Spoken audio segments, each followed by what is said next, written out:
Grinberg, psicofisiólogo mexicano de renombre internacional, experto en técnicas de meditación y misticismo, autor de 36 libros, profesor de psicofisiología en la Universidad Nacional Autónoma de México y director en ese país del Instituto Nacional para el Estudio de la Conciencia. Doctor Grinberg, tú has elaborado la teoría sintérgica, que se apoya en la concepción chamánica de la existencia, valga la expresión, pero que llega mucho más lejos. Nos hablas un poco de esa teoría y tú, Miguel, haces el favor de tirarme ese mechero que tenemos a medias, porque a pesar de la invitación a la luz se me ha apagado la vela. Jacobo, por favor. Bueno, varias aclaraciones antes de iniciar. Has dicho la concepción chamánica de la existencia, y sí quiero aclarar un poco qué es esto de chamánica o qué son los chamanes.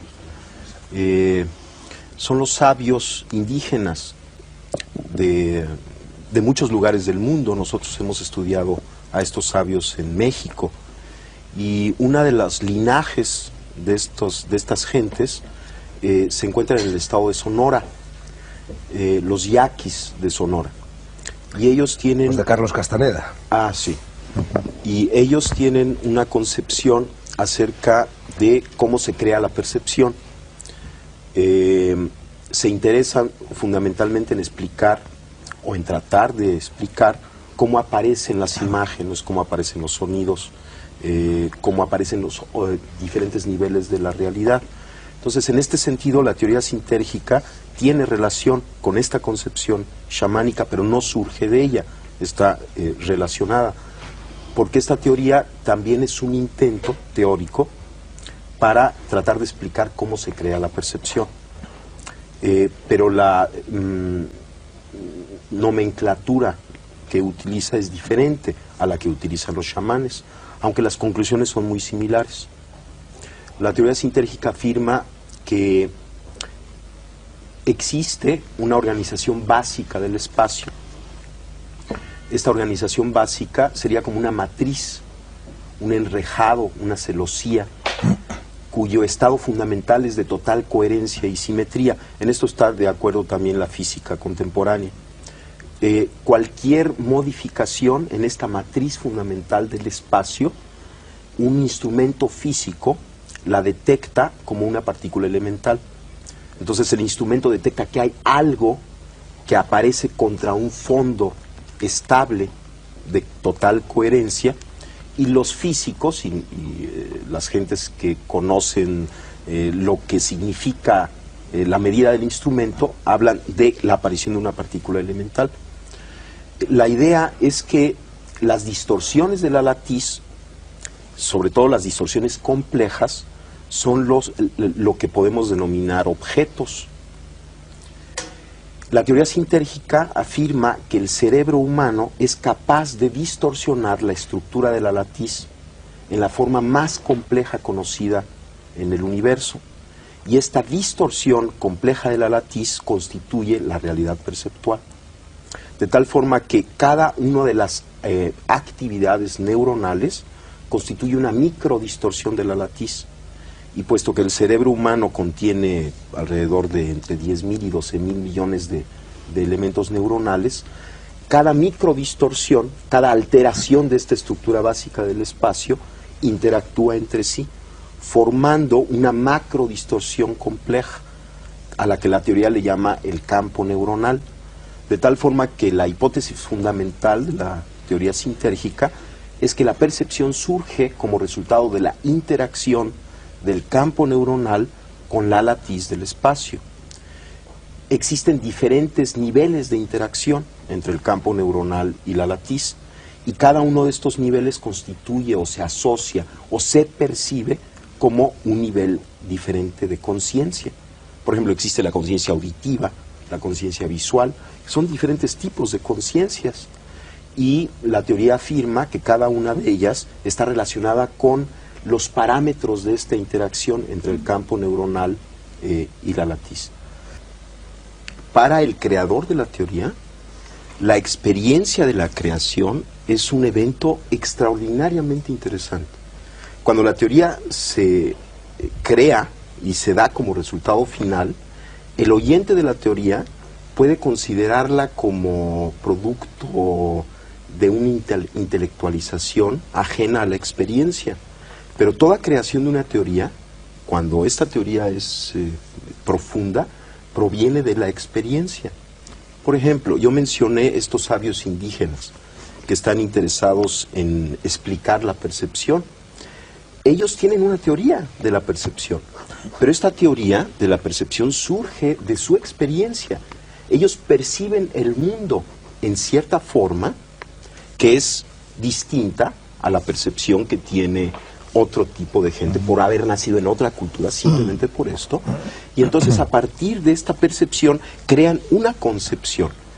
Lo interesante de la concepción y de todo intento específico por tratar de entender la percepción es que de alguna manera el intento de entender la percepción nos pone en el fundamento de cualquier realidad.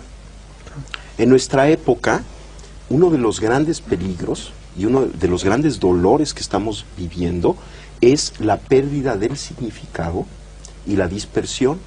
O sea, nos encontramos muchas veces con gentes que realmente no tienen mucha idea ni de quién son, ni tienen algo que les ayude a entenderse y a llegar a su centro, a una unificación, a sí mismos.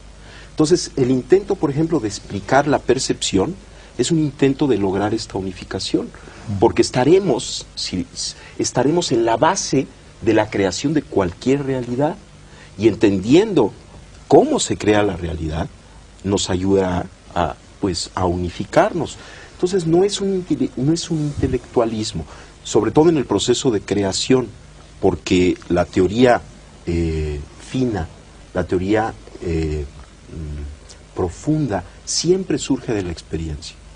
Salvador Freixedo señala en la última página de uno de sus libros, no recuerdo cuál, que para conseguir estas curaciones milagrosas hay tres caminos: el de la relajación, el de la transmisión de la energía y el de poner a trabajar la mente en beneficio propio. Tú mismo lo acabas de señalar. Bueno, a mí me gustaría que explicarais un poco a quienes nos oyen, con palabras sencillas, cómo se relaja una persona, cómo se transmite o se recibe la energía. Yo quisiera dar dos consejos, pero antes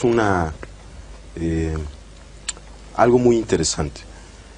Salvador y yo fuimos testigos de un evento extraordinario.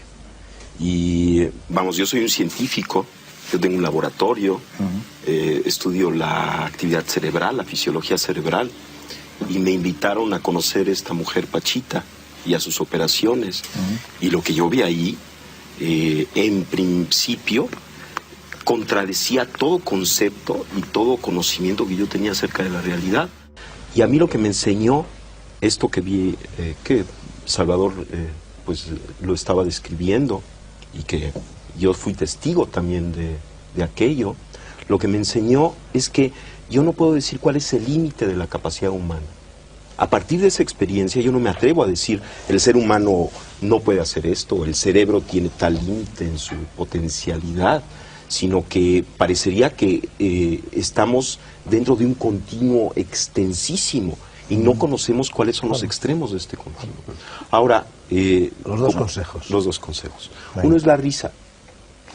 Uno es la risa. La risa es excelente, es una medida terapéutica extraordinaria. Inclusive hay una técnica de meditación taoísta en donde la persona, y es muy sencillo hacerlo, la persona se sienta y sonríe. Inténtenlo. Sonríe con los ojos y la boca. O sea, realmente suba las comisuras de los labios, y se coloca en esta situación. Inmediatamente hay una serie de mensajes que recibe nuestro cuerpo, que recibe nuestro cerebro. En primer lugar, todo está bien. Hay secreciones hormonales dadas por el cambio de fisonomía que producen un mejoramiento extraordinario de todos los sistemas fisiológicos. Ese es uno de los consejos, reírse. Mientras más nos riamos, mientras más nos demos buenas señales a nosotros mismos, vamos a estar más sanos. Y el segundo es la observación, que quizá en combinación con la risa pueda ser una medida terapéutica excelente. Somos capaces de observar inclusive aquello que pensamos que no se puede observar. Por ejemplo, en principio pensamos que no podemos observar nuestra actividad cerebral. Y sin embargo hay una técnica budista, el Vipassana, que enseña a una persona que la practica a observar su propia actividad cerebral. Y esta es una experiencia, sobre todo para un neurofisiólogo, extraordinaria, ¿no? El darse cuenta de que tiene un mecanismo de observación que le permite, por ejemplo, ver su propio cerebro. No solamente su propio cerebro, su actividad glandular, que le permite sentir su cuerpo parte por parte hasta lograr tener una imagen corporal unificada. Y lo que sabemos, y a partir de estas técnicas, es que el hecho de observar, por ejemplo, un tejido enfermo, un dolor, y observarlo con ecuanimidad, con calma, tiene un efecto de sanación. Entonces este es el segundo consejo. ¿Quieres que te explique el mecanismo biológico de la risa? Claro. Es que lo conocemos. En la cara tenemos los llamados usos musculares, o sea, sensores de la tensión de nuestra cara. Y estos muscle spindles, esto es lo que emite, lo que lleva al cerebro el mensaje holístico de cómo está nuestra cara. Y esta es la razón científica de por qué tú tienes razón completa. ¡Qué bueno! Espero que hayan disfrutado de esta exploración sobre la teoría sintérgica de Jacobo Grinberg. No olviden darle like y suscribirse a Inteligencia Intrapersonal para más contenido como este. Nos vemos en el próximo video.